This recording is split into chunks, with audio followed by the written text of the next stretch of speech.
Good morning सभी लोगों को। आज फिर से हम एक नए सेशन में हैं, बुक रीडिंग के सेशन में। किताब का नाम है सवाल ही जवाब है और इसका एक बहुत ही अहम चैप्टर और हमारे सामने आ रहा है क्योंकि इसमें जो कुछ भी लिखा है वो बहुत ही कमाल तरीके से लिखा हुआ है। और वो चीज़ हमारी ये बातें हमारी हमारे नेटवर्क मार्केटिंग बिजनेस में इतनी जबरदस्त कमाल के रिजल्ट ला सकती हैं अगर हम इन्हें पूरी तरह से फॉलो करें तो।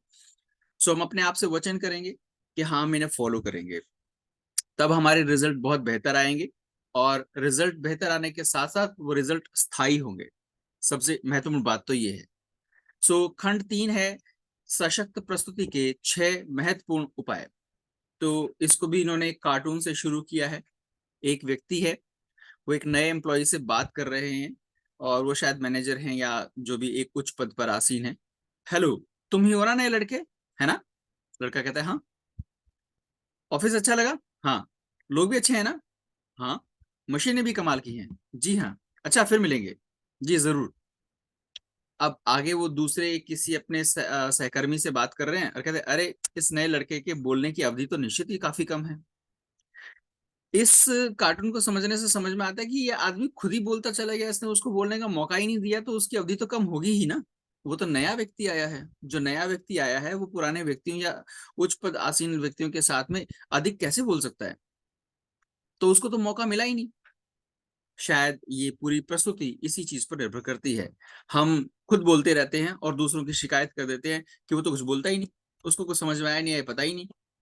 तो ऐसा इन्होंने आगे शिकायत भी की। चलते हैं कि इन्होंने इस बारे में क्या लिखा है। सशक्त प्रस्तुति के 6 महत्वपूर्ण उपाय। यहाँ पर 6 छोटे छोटे परंतु प्रभावी उपाय दिए गए हैं जो आपकी प्रस्तुतियों को दमदार बना देंगे। उपाय 1, पुल बनाना। पुल बनाना एक तकनीक है जो चर्चा को जारी रखती है और उस परिस्थिति को टालती है जिसमें या तो आप बहुत ज्यादा बातें करते हैं या आपका संभावित ग्राहक बहुत कम बातें करता है।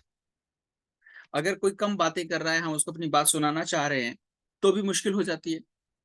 क्यों मुश्किल हो जाती है? क्योंकि बात आगे करने का मौका ही नहीं मिलता और हमें तो मौका चाहिए ताकि उधर से भी कोई सवाल, कोई जवाब, कोई बात आए।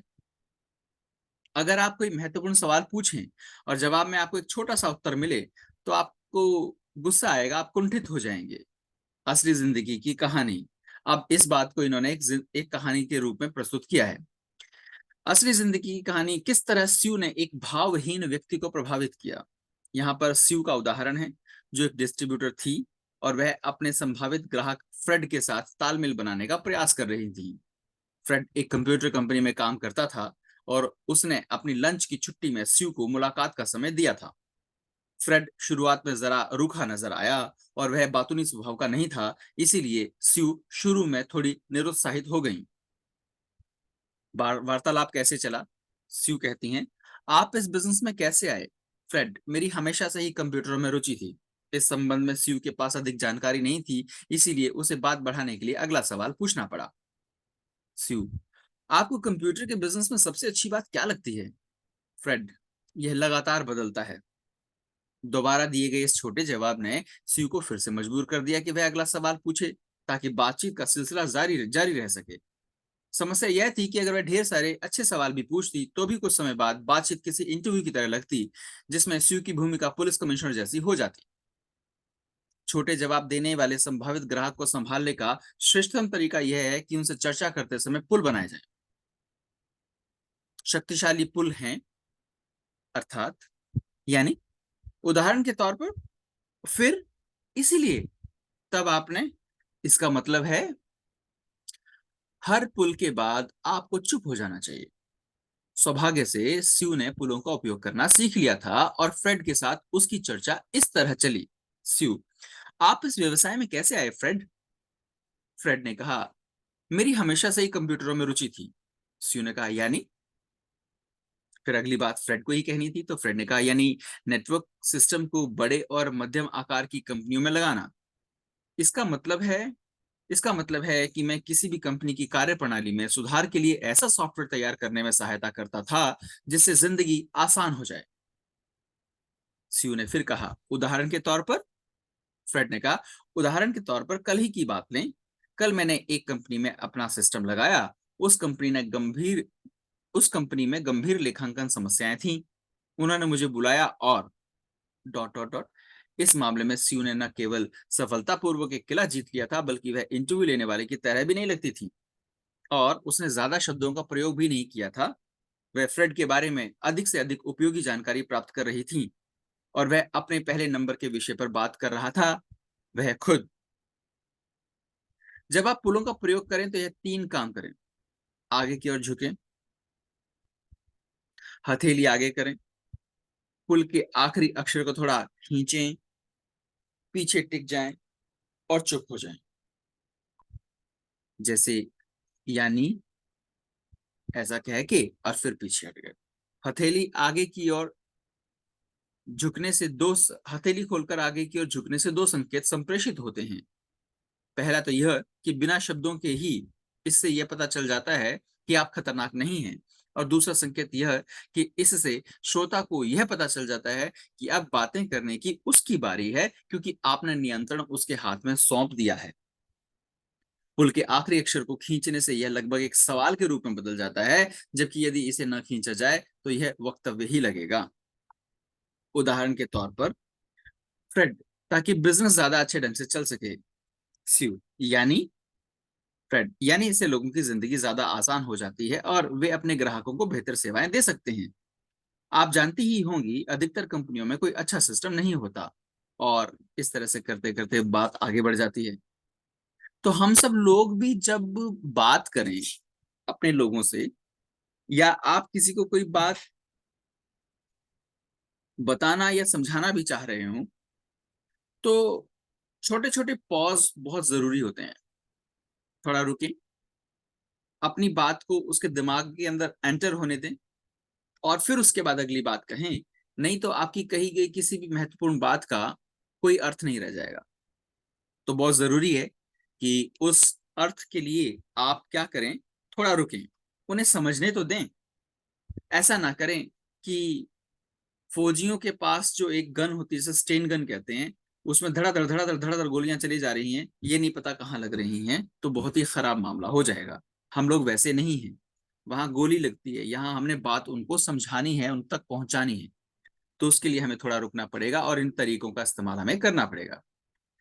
यदि पुल के आखिरी अक्षर को नहीं खींचा जाए तो यह एक विचार या वक्तव्य की तरह लगेगा, जो अपमानजनक भी लग सकता है। जब आप पुल का प्रयोग कर लें तो इसके बाद चुप हो जाएं।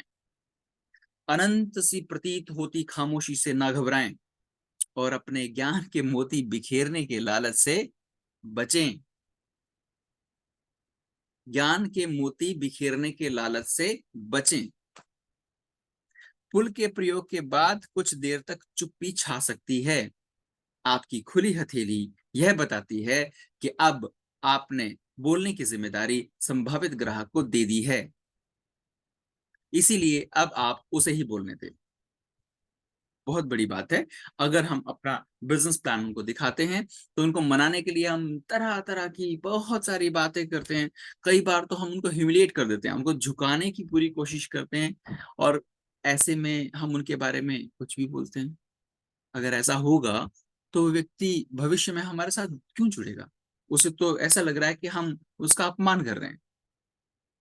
कैसा भी गरीब, दबा कुचला, कम पढ़ा लिखा, निम्न वर्ग की सोसाइटी से आया व्यक्ति, कहीं का भी कोई भी व्यक्ति या उम्र से कम व्यक्ति, किसी के साथ भी अगर हम थोड़ा सा इस प्रकार से बात करने में बदलाव करेंगे तो हमें अच्छे रिजल्ट मिलने लगेंगे।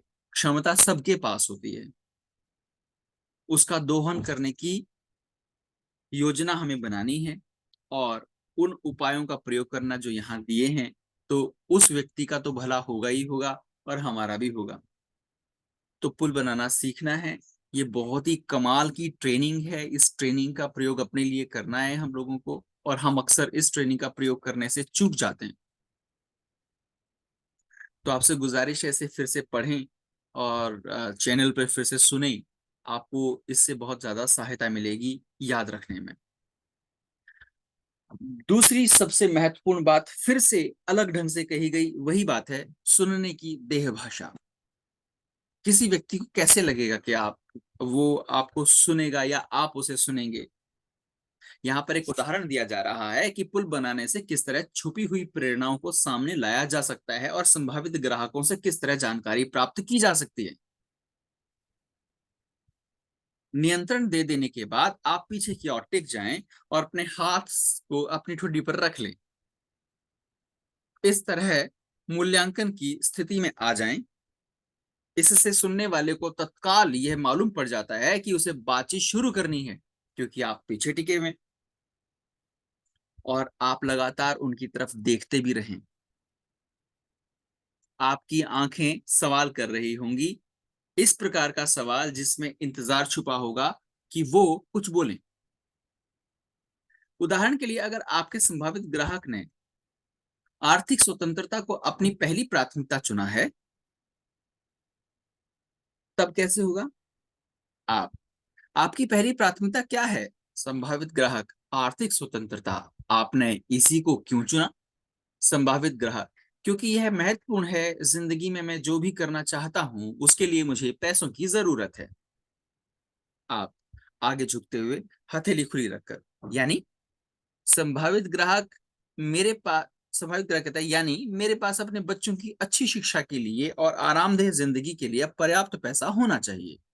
आप फिर से आगे झुकते हुए हथेली खोलकर, आरामदेह यानी संभावित ग्राहक, यानी मेरे पास लंबी छुट्टियों पर जाने के लिए पैसा हो, मैं नई कार खरीद सकूं, कभी कभी थोड़ी बहुत विलासिता की चीजें भी खरीद सकूं। आप फिर कहते हैं, उदाहरण के तौर पर संभावित ग्राहक: उदाहरण के तौर पर अगर मैं यात्रा करना चाहूं तो मैं इस योग्य बन सकूं कि, और इस प्रकार से वार्तालाप आगे जारी रहेगा। यानी और उदाहरण के तौर पर दोनों पुलों का प्रयोग करने से आपका संभावित ग्राहक वह सब बताने लगेगा जो वह सोचता है, और आपको तो यही पता करना है ना।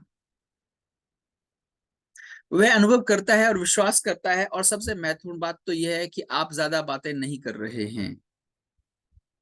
हमने किसी भी व्यक्ति को जब बिजनेस में लाना है तो उसे अधिक बोलने का मौका देना है, तभी तो हमें पता लगेगा उसे चाहिए क्या। पुल एक तरह से खुले सवाल होते हैं। प्रस्तुतियों में उनका श्रेष्ठतम प्रयोग तब होता है जब लोग अपने बारे में ज्यादा बातें न कर रहे हों, या वे आपके सवालों का छोटा जवाब दे रहे हों। तभी तो पुल चाहिए, ताकि वो अधिक बातें करें और हमारे सवालों का पूरा जवाब दें। जब आप पहली बार पुलों का प्रयोग करेंगे तो आपको अजीब लगेगा, खासकर तब जब आप बातूनी स्वभाव के हों। यदि आप बहुत अधिक बोलते हो, बहुत अधिक बोलना आपका फेवरेट जॉब हो, तो ऐसे में आपके साथ दिक्कत हो सकती है, क्योंकि चुप रहना बहुत मुश्किल होता है, खासकर उन लोगों को जो बहुत बातूनी स्वभाव के होते हैं। और एक सच बात बताऊं तो बोलते रहने से अक्सर दिमाग आपका बिजी रहता है और आप सोच नहीं पाते हैं। और जो बड़े बड़े विद्वान हैं या बड़े ओहदों पर बैठे लोग हैं, वो लोग बहुत अधिक नहीं बोलते हैं। वो ज्यादा से ज्यादा चुप रहते हैं, सुनते हैं और सोचते हैं। क्योंकि पुल के प्रयोग के बाद बातचीत में कुछ देर तक खामोशी छा जाती है, पर आपके श्रोता को तो छोटे जवाब देने की आदत है, इसीलिए उसे चर्चा में खामोशी की भी आदत होगी। इसीलिए उसे यह खामोशी पूरी तरह से स्वाभाविक लगती है।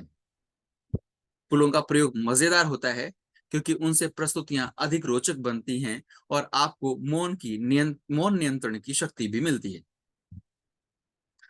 और साथ ही साथ क्या होता है कि आप ना सामने वाले व्यक्ति के दिमाग को अपनी इस तकनीक से अपने कंट्रोल में भी ले आते हैं। मतलब वैसा कंट्रोल नहीं, लेकिन आप जो बताना चाह रहे हैं उसको सुनने का कंट्रोल। उपाय 2: सिर हिलाने की तकनीक। अधिकतर लोग ये नहीं जानते कि सिर हिलाना एक सशक्त और विश्वास दिलाने वाली तकनीक है। अधिकांश देशों में सिर हिलाना या गर्दन ऊपर नीचे करना सहमति दर्शाता है। इसका अर्थ है शरीर को झुकाना या नीचे करना, जो यह बताता है मैं आपके सामने झुक जाता हूं, मैं आपकी इच्छाओं के अधीन हूं। तो यह एक तरह की झुकने की क्रिया है। इसे कुछ ऐसा ना समझें कि कोई किसी के पद या मान सम्मान या प्रतिष्ठा को झुका रहा है। ये तो एक दूसरे के प्रति आदर भाव है, बस आदर आदर अनुरूप। कोई छोटा बड़ा नहीं हुआ यहाँ।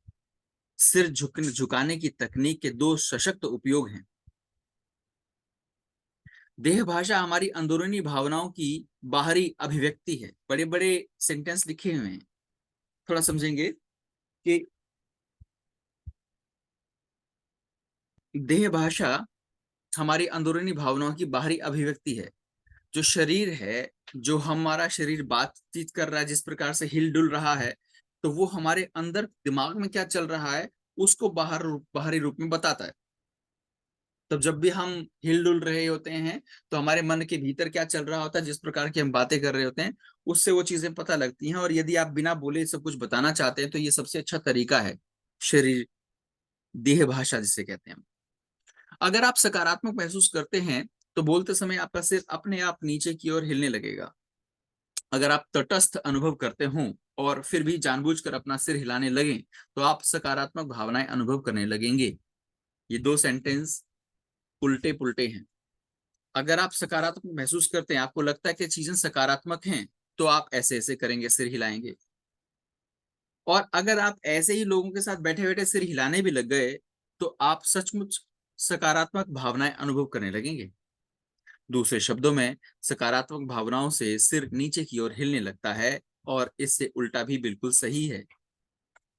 सिर हिलने से सकारात्मक भावनाएं भी आती हैं। आंखों पर काबू कैसे करें?